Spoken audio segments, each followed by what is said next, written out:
So what is computer science? Computer science is not the study of computers. As Dijkstra said, computers are to computer science what telescopes are to astronomy. So the question becomes, what processes can be described? Or the question really is, what can be computed? Computer scientists use numerous techniques of investigation to answer this question. So there are three main ones, which are design, analysis, and experimentation.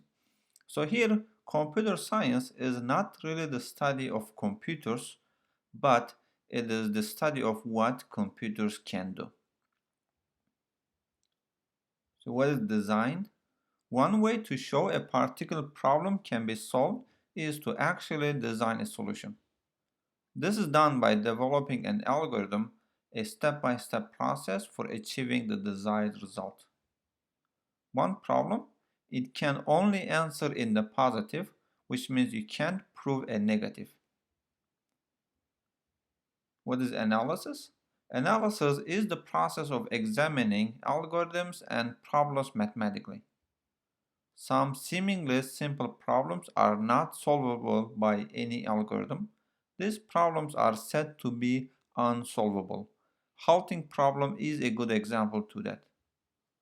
Problems can be intractable if they would take too long or too much memory to be of practical value. The traveling salesman problem is an example to that. So what is experimentation? Some problems are too complex for analysis. Computer scientists implement a system and then study its behaviors.